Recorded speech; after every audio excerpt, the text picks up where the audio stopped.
él tenía dinero, más dinero que el padre de mis hijos. Y como él era el que me mantenía, yo tenía que hacer todo lo que quería. Él era como mi trabajo, a ver si me entiende. Yo tengo que complacerlo, tengo que hacerlo sentir bien, porque él es el que me está ayudando, él es el que me está ayudando con los niños, él es el que me mantiene y hay que hacerlo sentir bien. Yo era como una muñeca. Pasa frecuentemente que muchas veces se orienta a las niñas hacia las carreras de letras y a los varones se les orienta más a las carreras que tienen que ver con ciencias naturales, exactas. Esto también es un estereotipo. Que si eres demasiado flaca o eres demasiado gorda, que si usa este bikini o esta truza, son cánones físicos que influyen directamente en la autoestima y sobre todo ocurre en las mujeres. Que tu jefe te pregunte si te puedes quedar trabajando hasta tarde en un proyecto importante porque no sabes si tienes que ir a atender al niño o tienes que ir a hacerle la comida a tu esposo, como si los colegas masculinos no tuvieran hijos y tampoco tuvieran pareja. Asumen que por ser mujer tienes otras responsabilidades y ya no puedes cumplir a cabalidad las tuyas o puedes participar de un proyecto en el que mereces estar por tu trayectoria.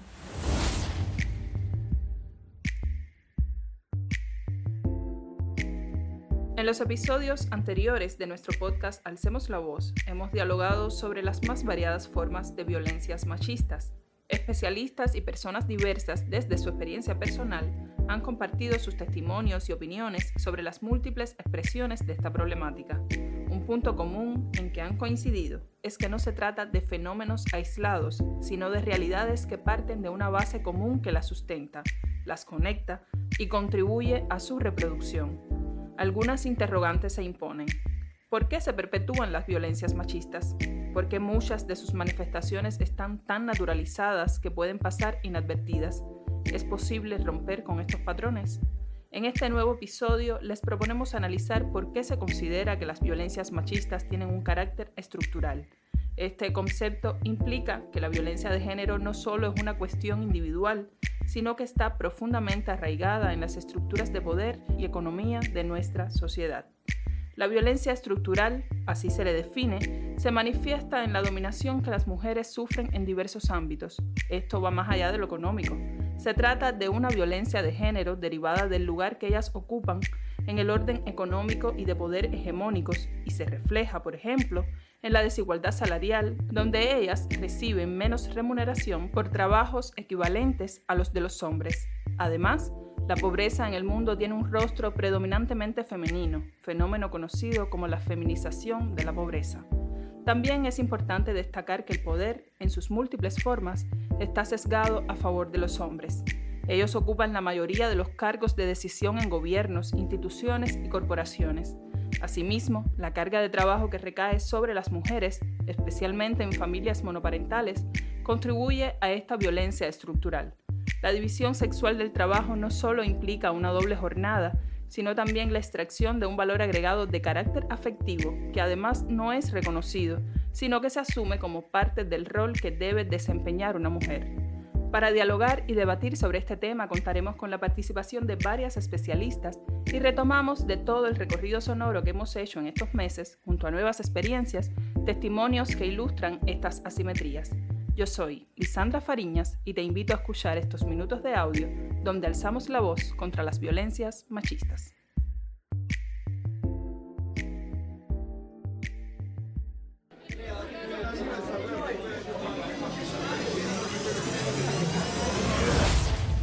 Alcemos la Voz, un podcast de la corresponsalía en Cuba del Servicio de Noticias de la Mujer de Latinoamérica y el Caribe, SEMLA. Te proponemos encontrarnos el día 25 de cada mes para hablar sobre la violencia desde miradas diversas. Daremos voz a activistas y expertos, a personas con experiencia de vida y testimonios relevantes. Y claro, tus opiniones también serán importantes.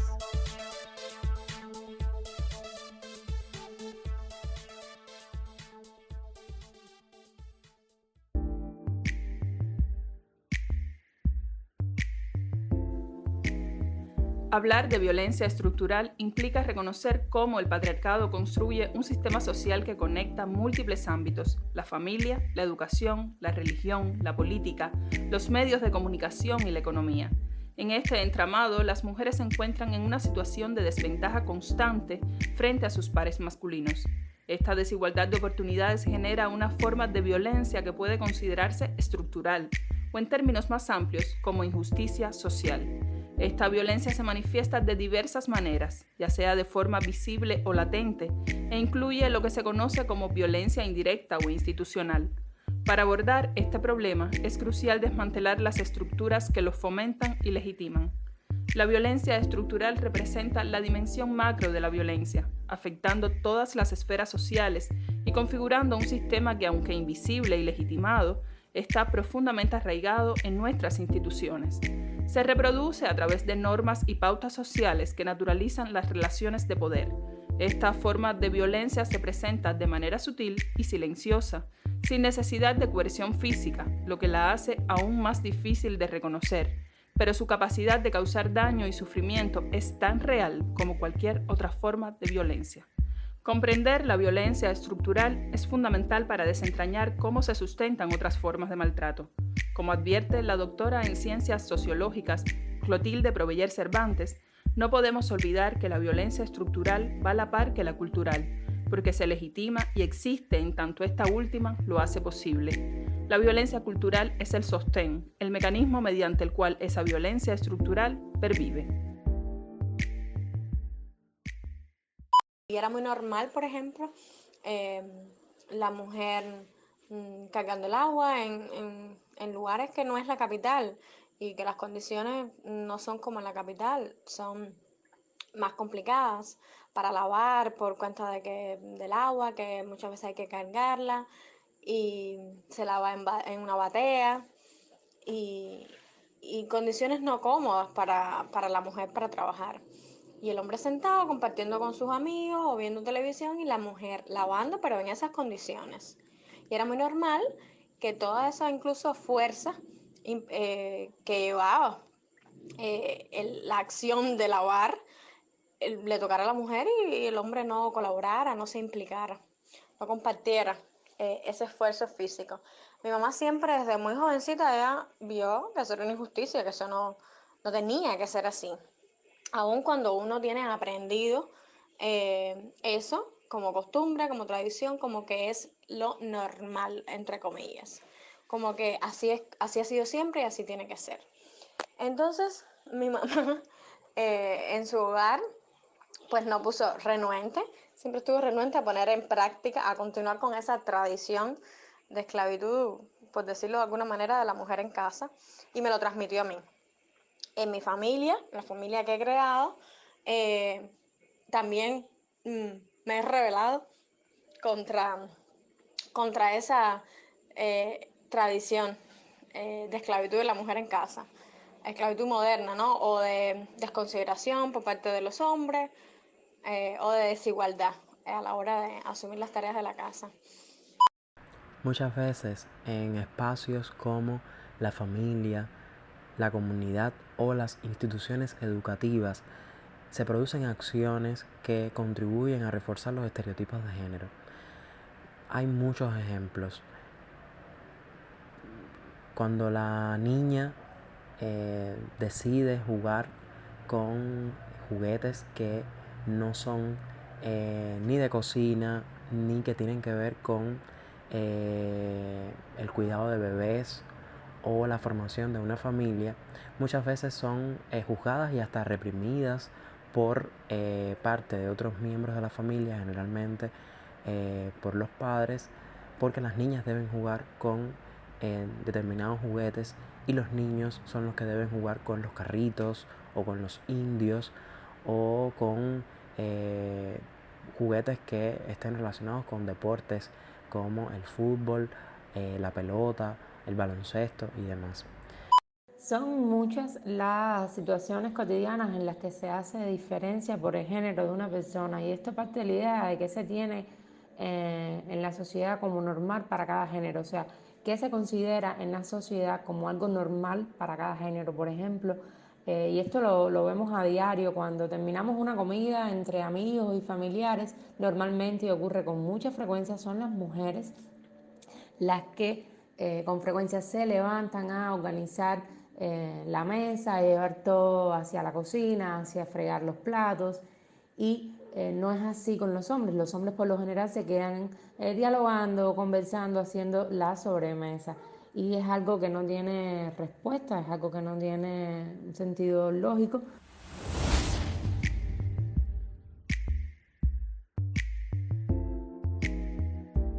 ¿De qué manera las construcciones culturales influyen en la perpetuación de la violencia de género como un fenómeno estructural? Según la doctora en Ciencias Sociológicas Clotilde Provier Cervantes, en su artículo Violencia estructural de género, entre los mitos y la invisibilidad, que puede ser consultado en la web de CENLAC Cuba, la violencia estructural está arraigada en las instituciones y estructuras sociales, reproduciéndose a través de normas y pautas sociales de manera histórica y sistémica, naturalizando las relaciones de dominio. La experta deja claro que un elemento clave en esta objetivación es la violencia simbólica. Este concepto, según el sociólogo y teórico francés Pierre Bourdieu, se presenta como la cara de la violencia estructural, inscrita en las relaciones de dominio y explotación entre los géneros. La legitimación del poder determina el carácter simbólico de la violencia, ocultando el acto impositivo y disfrazándolo de eufemismos. La lógica patriarcal refuerza un sistema punitivo que margina y desvaloriza a quienes no se ajustan a sus dictámenes. Esta violencia se integra en la socialización de género a través de mitos, creencias y convicciones culturales, ejerciéndose de manera imperceptible. Las mujeres, al interiorizar estas normas de desigualdad, se convierten en agentes culturales de violencia, replicando la violencia estructural en sus propias vidas. La dimensión de género de la violencia estructural es, por lo tanto, una expresión de desigualdad y sexismo que afecta de manera decisiva las condiciones de vida y la experiencia de las mujeres, limitando el pleno disfrute de sus derechos como sujetos sociales, reflexiona la socióloga Clotilde Provier. Él se viró con furia, con disgusto, y me amenazó verbalmente diciéndome que si yo no correspondía a su deseo sexual, yo no podría ocupar más la plaza de especialista principal del área económica y que tampoco podría disponer de los beneficios de su ayuda con el transporte, ni tampoco podría disponer de otras oportunidades laborales. Poco minuto, pasado poco instante, me dijo: hoy regresas sola por tus medios. Y yo abandoné su oficina. Cuando bajé, ya era de noche. Tuve que salir sola por aquel camino oscuro. Y la verdad, al día siguiente, cuando regresé al trabajo, le compartí a mis compañeras lo que me había sucedido. Y ellas me confesaron que también habían vivido lo mismo, pero que nunca se habían atrevido a denunciarlo. Yo sí di el paso valiente de denunciarlo, pero no hubo una respuesta valiente tampoco en los compañeros de trabajo, porque todos guardaron silencio o indiferencia, y yo decidí abandonar ese centro laboral. He visto varias veces en casos de mujeres que practican deportes de combate como el boxeo, que se está empezando a practicar en Cuba ahora, y que hay sus polémicas con eso, porque dicen que eso no es un deporte de mujer, que eso es un deporte muy violento, cuando es un deporte como otro cualquiera, ¿no? Y tiene sus reglas y sus protecciones y todo eso. Y si una mujer quiere practicar boxeo, pues adelante, que lo haga. Nada se lo debería impedir. O sea, las reglas están, el deporte está reconocido a nivel internacional y la sociedad no debería ir en contra de eso.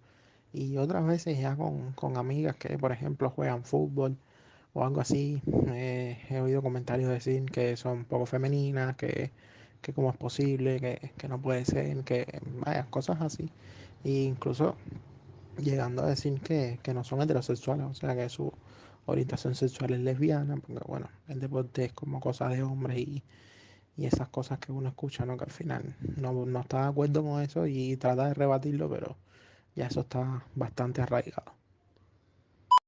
Las mujeres afrodescendientes viven la violencia estética en muchos casos para muchas personas, sin darse cuenta que están siendo sujetos de violencia,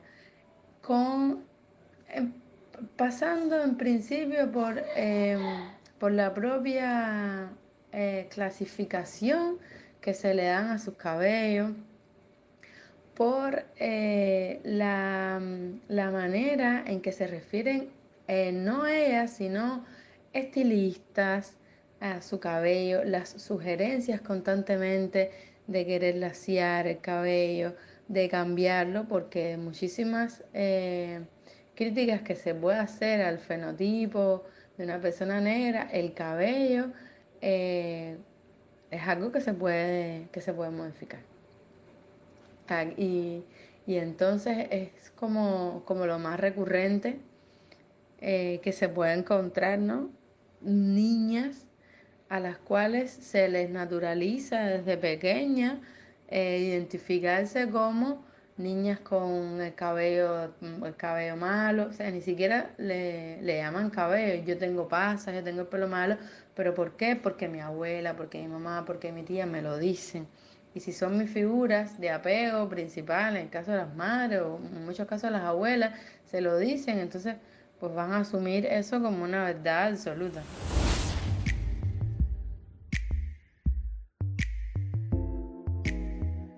¿Podría hablarse de discriminación y violencia de género estructural en Cuba?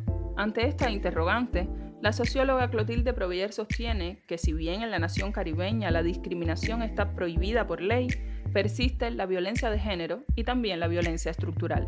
La experta enfatiza que las leyes por sí solas no transforman las prácticas institucionales y las relaciones sociales que perpetúan la desigualdad. La familia, como institución básica, mantiene una estructura jerárquica y patriarcal que coloca a las mujeres en posiciones de subordinación. La división sexual del trabajo en el ámbito familiar es un claro ejemplo de violencia estructural, ya que recae desproporcionadamente sobre la mujer el trabajo de cuidado y reproducción. Aunque existen familias que buscan la equidad, la norma tradicional sigue predominando, limitando la autonomía y el desarrollo personal de las mujeres. A pesar de los avances hacia una sociedad más equitativa en comparación con generaciones anteriores, la violencia estructural y de género se perpetúan debido a una cultura que no se puede cambiar solo con decretos. A su juicio, es necesario modificar los valores y normas sociales que sustentan estas formas de violencia. La implementación de leyes que favorecen la equidad a menudo se ve obstaculizada por actitudes sexistas en quienes deben aplicarlas, lo que refuerza la discriminación existente.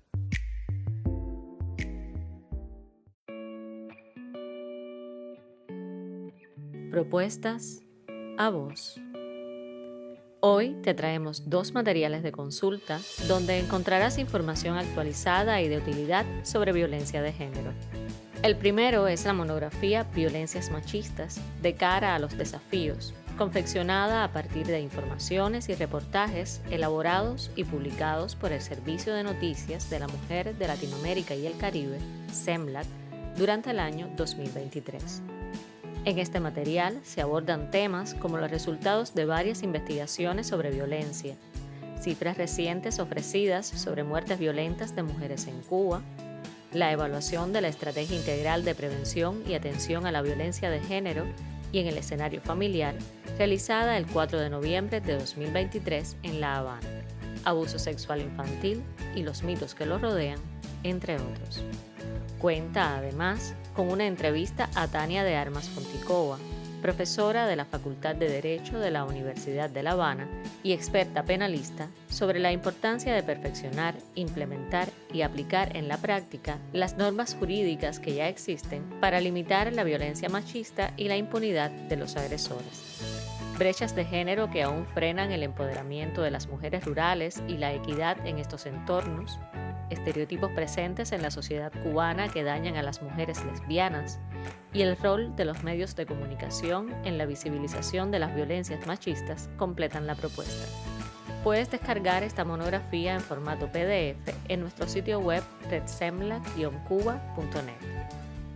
Nuestra segunda propuesta es la publicación ¿Y tú te apuntas a romper con el machismo?, confeccionada por CEAPA, una confederación española estatal integrada por federaciones y confederaciones de ámbitos provincial y autonómico.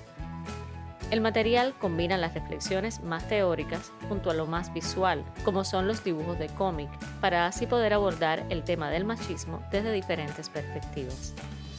Está dirigido a madres, padres, alumnado y a quienes estén interesados en profundizar en la coeducación, como modo positivo de educar frente al machismo. El diseño de este producto también permite ser utilizado por el profesorado, puesto que, después de cada historieta de cómic, se han elaborado unas preguntas pensadas para que el alumnado opine y así fomentar la educación participativa e interactiva entre ambas partes. Los autores de este material defienden la coeducación como la herramienta principal y más importante para hacer caer el machismo, siendo la familia, la escuela, los medios de comunicación y las empresas los principales agentes educativos. En nuestro sitio web puedes descargar esta herramienta educativa en formato PDF. Y esto es todo por hoy. Pronto volveremos con propuestas a vos.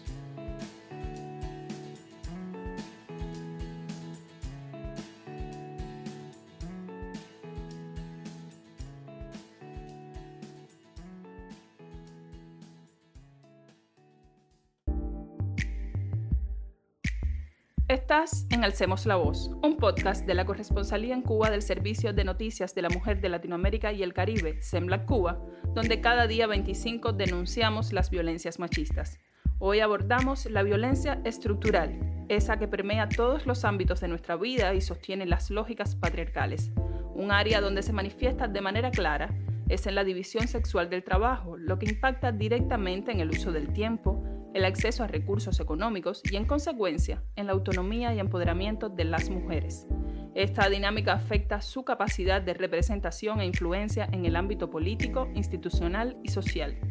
A menudo, esta realidad se traduce en un rol tradicional, las mujeres en el hogar, cumpliendo además con el rol de cuidadoras por excelencia, y los hombres en el espacio público. Si se listan las razones que una víctima de violencia tiene para permanecer en relaciones abusivas, la falta de ingresos propios suele ser una de las respuestas más comunes. Sin acceso a recursos, la salida se vuelve mucho más compleja y arriesgada. Para profundizar en este tema, dialogamos con la socióloga Iliana Benítez, investigadora del Centro de Estudios Demográficos de la Universidad de La Habana. La experta toma como punto de partida para su reflexión las características sociodemográficas de Cuba, un país que se describe como envejecido, con un saldo migratorio negativo y baja fecundidad. En este escenario se hacen evidentes las diferencias y brechas de género en la actividad económica, que ha tenido un comportamiento diferencial por sexo, colocando a las mujeres en desventaja.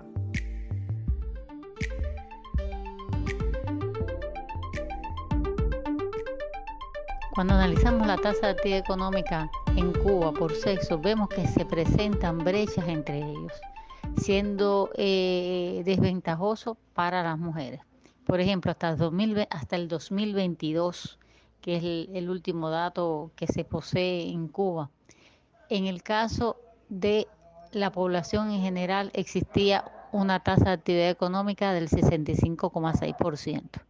Sin embargo, cuando vamos a analizar la diferencia por sexo, la tasa de actividad económica en las mujeres era de 52,7% y en los hombres de 77,1%.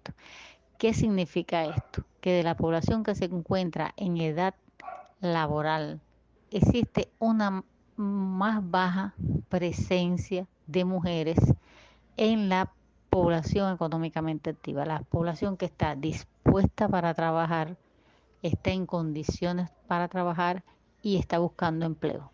En el Censo de Población y Vivienda se han estudiado las causas, se han recogido las causas por las cuales predominan las mujeres y precisamente está por una alta presencia de estas mujeres dedicadas a las tareas domésticas, a los cuidados y las labores dentro del hogar. ¿Qué significado tiene esto desde el punto de vista de las relaciones de género hacia el interior de la familia? Muchas veces las mujeres permanecen en los hogares para realizar estas tareas de cuidado o tareas de reproducción de manera general, precisamente porque existe una división de roles. Y muchas veces va acompañado de un pensamiento de subordinación, en algunos casos, desde la perspectiva femenina de ubicarse en ese rol de dependencia, pero también desde una relación de opresión, porque los hombres ubican de cierta manera, utilizando muchas veces relaciones violentas, a las mujeres en la posición de dependiente económicamente de él. Una división de roles en sí no significaría opresión, pero cuando esta división de roles otorga, en este caso al género femenino, las labores que son menos valoradas por la sociedad y que además otorgan menos prestigio, entonces estamos hablando de una relación desigual y violenta.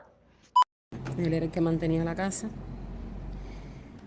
y eso empezó a traer diversos problemas ya que no lo hacía de la manera correcta.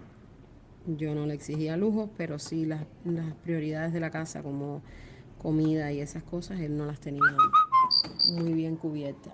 Y a veces yo tenía que hacer mis inventos por la izquierda y montones de cosas para poder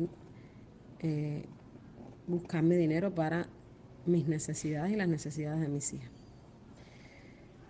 Entonces imagínense, con 3 niñas y la mamá de él, que yo se la cuidaba, que era una persona mayor enferma, yo apenas tenía tiempo de pensar en mí.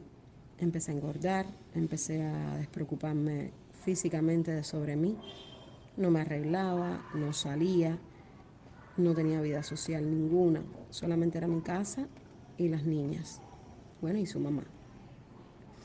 Muchas veces él llegaba tarde o yo tenía que salirlo a buscar y teníamos problemas de discusiones y fajazones y bueno, terminamos la relación muy mal.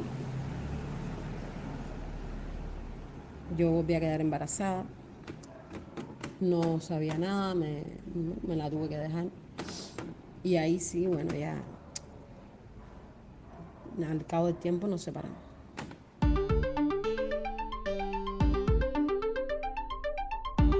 Pero la violencia estructural no solo se ve en esta perspectiva, se ve también cuando las mujeres tienen menos oportunidades para acceder al empleo porque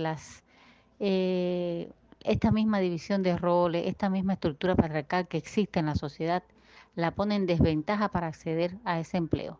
Por ejemplo, muchas mujeres abandonan el empleo precisamente porque no logran conciliar el trabajo en la esfera pública con el trabajo en la esfera doméstica y los roles de cuidado, precisamente porque no están construidas en una dinámica que logre ser conciliable.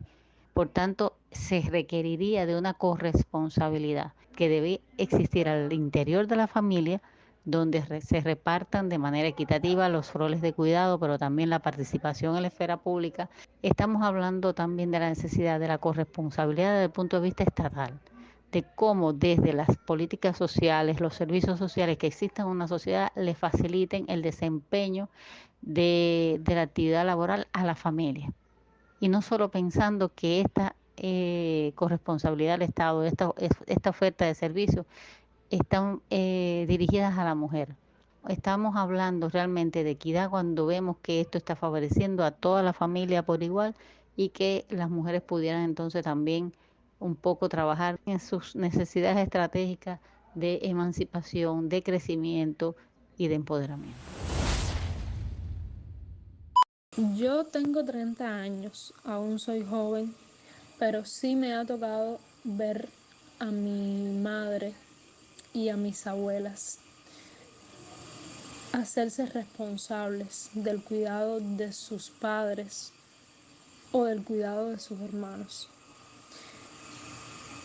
Y yo siempre le decía, mamá, tú tienes que cuidarte porque yo no hago nada con que tú cuides a mi abuelo o le decía a mi abuela con que tú cuides a tus hermanos y que tú te me enfermes. Y siempre fue así. Mi madre y mis abuelas siempre antepusieron el cuidado de los enfermos antes que el cuidado de su salud. Tanto es así que mi abuelita, ella se estaba haciendo cargo del cuidado de sus hermanos que eran retrasados mentales, tenían retraso mental ambos. Y ella ocultó una pelota que se le estaba haciendo en el abdomen, ocultó siempre la pelota en el abdomen y resultó ser que cuando sus hermanos fallecieron ella dio a conocer de eso y bueno, ya era un poco tarde. Mi abuela tenía un cáncer de colon en estadio avanzado y bueno, ya fue un poco difícil el tratamiento y todo el manejo con ella. Para entender las desigualdades que enfrentan las mujeres, es fundamental aguzar la mirada hacia las brechas de género que transversalizan sus vidas. Estas brechas están profundamente ligadas a las violencias machistas que perpetúan la injusticia social. La socióloga Heidis Fundora, profesora de la sede cubana de la Facultad Latinoamericana de Ciencias Sociales, Flaxo, nos brinda una perspectiva más profunda sobre este tema.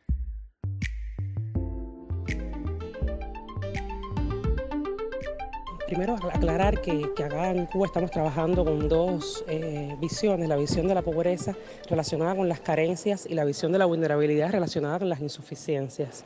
Ambas están haciendo alusión a mujeres que carecen o que tienen de forma insuficiente ingresos, trabajos remunerados, formales, protegidos, activos para poder emprender, hogares con buenas condiciones, capital social relacionado con ese relacionamiento que muchas veces proporciona información, nuevas oportunidades, estados de salud que tampoco acompañan muchas veces los procesos de movilidad social. O sea, estamos hablando de una serie de elementos que en contextos de pobreza y desventaja social son carentes o son insuficientes y que evidentemente colocan a las mujeres en situación de vulnerabilidad agravada, en el sentido de que a las desigualdades tradicionales de género se le suman estas otras desde una perspectiva interseccional. O sea, se entrecruza el patriarcado, se entrecruza el sistema sexista con el sistema socioclasista,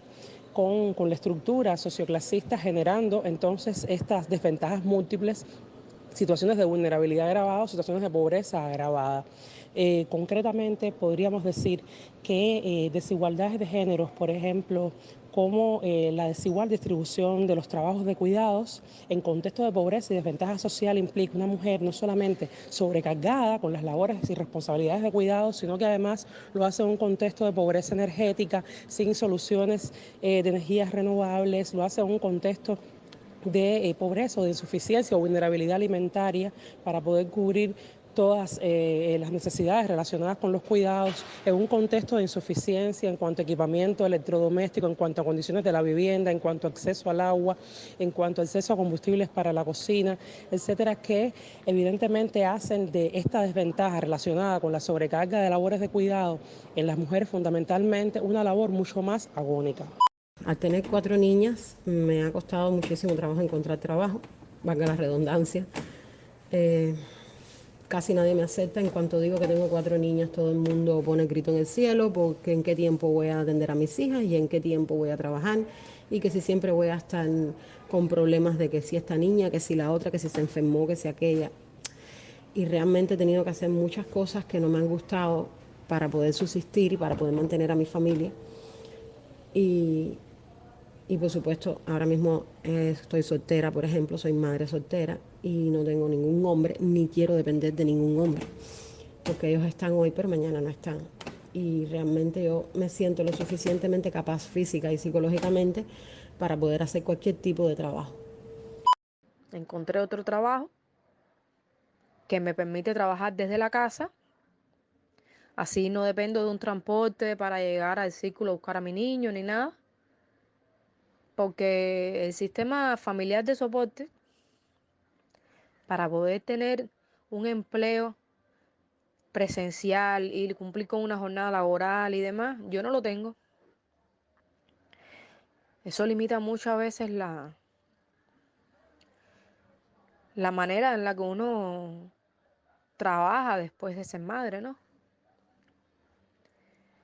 Y yo por lo menos dije que nunca más iba a trabajar presencial en ninguna parte mientras mi niño dependiera de mí para salir de su círculo o de su escuela y llegar a la casa por las tardes.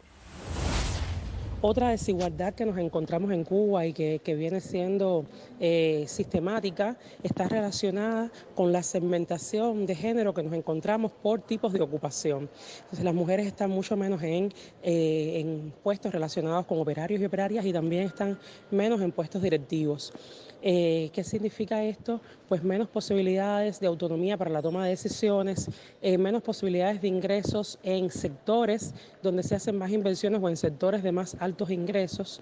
Y cuando hay contextos de pobreza, no estamos hablando solamente de que acceden poco las mujeres, sino que las mujeres que están en situación de pobreza y desventaja social ni tan siquiera se plantean estar en ese porcentaje que ya es menor dentro de este tipo de ocupaciones con las ventajas que implican a nivel social.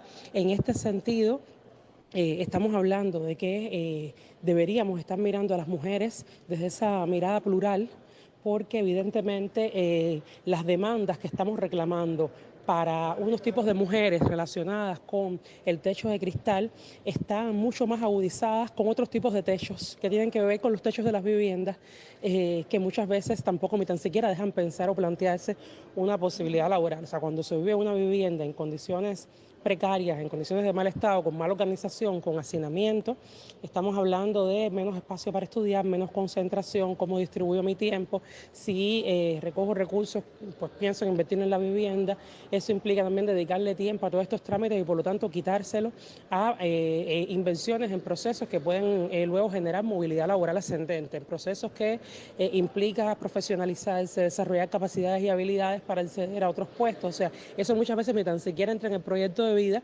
porque los otros tipos de techos son mucho más visibles y muchas veces muy difíciles de transformar también en relación con el techo de cristal, que ya nos pone otro tipo de retos y en los que muchas veces se mueven mujeres que ya están oscilando en otros rangos de la estructura socioclasista. Esto implica entonces también vulnerabilidades relacionadas con la autonomía económica, con la falta de poder económico, y esto implica muchas veces luego mayor vulnerabilidad de caer en situaciones de violencia a partir de las relaciones de dependencia que se crean con los hombres o con otros tipos de pareja, la inseguridad, los problemas de autovaloración, y otros tipos de pasivos, que es como le llamamos así cuando aplicamos el enfoque de activos, estructura de oportunidades y vulnerabilidades, que muchas veces dificultan o obstaculizan el que las mujeres puedan aprovechar las oportunidades económicas, sociales, culturales, de servicios, etcétera, disponibles en el entorno. Cuando se abren nuevas oportunidades en el contexto cubano que puede implicar mejores ingresos, mejores realizaciones profesionales, aumento de la capacidad para transformar la realidad material, etcétera, en la que vivimos, nos estamos encontrando que las mujeres aprovechamos menos esas oportunidades y muchas veces eso está mediado por cómo se distribuyen los tiempos, por los recursos de los que disponemos, los activos de los que disponemos y también, por supuesto, por los imaginarios sobre qué puedo y qué no puedo hacer. Entonces, ¿cómo se correlaciona eso con los temas y las estadísticas que están apareciendo relacionadas con la violencia, que muchas veces lo que arrojan los estudios es que las mujeres, cuando tienen falta de autonomía económica, menos realización profesional, menos autovaloración, menos autoestima, mayor dependencia económica, pues somos más propensas a estar conviviendo en relaciones tóxicas desde el punto de vista de la dominación, de la opresión que puede tener lugar en ella, y entonces terminamos siendo víctimas de parejas por ese poder económico que tienen las mismas y también por el propio poder cultural que le ha otorgado a la sociedad en cómo se construyen las masculinidades y las feminidades. Sí creo que existe un potencial femenino muy alto en Cuba que hoy no se explota. No se explota muchísimo, o sea, se explota muchas veces en áreas profesionales donde puedes ver a una mujer a cargo de un departamento, una mujer a cargo, digamos, como alto representante, pero aún así, al menos en lo personal, yo percibo que no hay esa capacidad de decisión, tanto en el sector estatal como en el privado. Me encuentro muchas mujeres socias de empresas, pero minoritarias, o sea, de empresas privadas, pero con participaciones sociales minoritarias, un 5, un 10%. Muchas veces son la esposa del dueño, la económica de la empresa. Otras tantas veces son la cara de la empresa, porque realmente hay una política en el país de que solamente se puede ser socio de una empresa, lo cual considero incorrecto, y muchas veces la gente busca estrategias para tener 2, 3, 4 empresas y ponen a la esposa, a la prima, a la hija a cargo de la empresa, pero no tiene capacidad de dirección, o sea, de decisión. No hay. O sea, son muy pocas mujeres en el sector privado que realmente son dueñas de su negocio, que tienen capacidad de decisión de su negocio. Y en el sector estatal lo veo muchísimo. Pero, ¿cómo transformar las estructuras patriarcales que sostienen la violencia de género en nuestras sociedades? ¿Cómo hacerlo desde las políticas públicas e iniciativas ciudadanas y comunitarias? La educación en género es esencial, pero debe ser intencionada y sistemática, incorporándose en currículos y prácticas desde el nacimiento. No basta con el deseo, se requieren políticas concretas y mecanismos de control que desmonten estas estructuras en instituciones y leyes. Los medios de comunicación también juegan un papel crucial, ya que su contenido puede perpetuar el sexismo.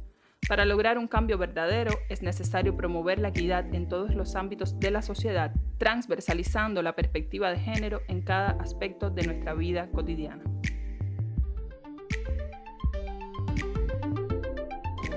Yo creo que el país ha avanzado mucho en materia de legislación y políticas públicas para poder avanzar en esta persistencia de brechas de género interseccionadas con otras brechas racializadas, brechas etarias, brechas territoriales, etcétera. Y el tema está en cómo hacer más efectivas, cómo hacer más eficaces, cómo hacer más eficientes y cómo hacer sostenibles también dichas políticas públicas. Y eso pasa por la forma en la que se presupuestan los programas y proyectos que están emergiendo, la forma en la que se aprovechan la pluralidad de fuentes de financiamiento, la forma en la que se crean capacidades en el funcionariado público, en la ciudadanía, entre otras personas, para poder movilizar recursos en función de hacer efectivas dichas políticas. La violencia estructural es la cara oculta de la violencia de género. Ese sostén del patriarcado en un contexto donde las clases sociales y la idea de la supremacía de un sexo sobre otro coexisten. Esta organización social, basada en la desigualdad, genera situaciones opuestas e interdependientes que ponen en riesgo a personas y grupos. No debemos subestimar su impacto. Aunque sea indirecta o aparentemente invisible, la violencia estructural causa tanto daño como cualquier otra forma de violencia. De hecho, muchas beben del origen que representa en esa espiral. Es vital reconocerla y actuar para desmantelar estas estructuras que perpetúan la desigualdad y el sufrimiento y siguen haciendo que las mujeres, por el simple hecho de serlo, sigan siendo objeto de relaciones de poder que las subordinan y explotan.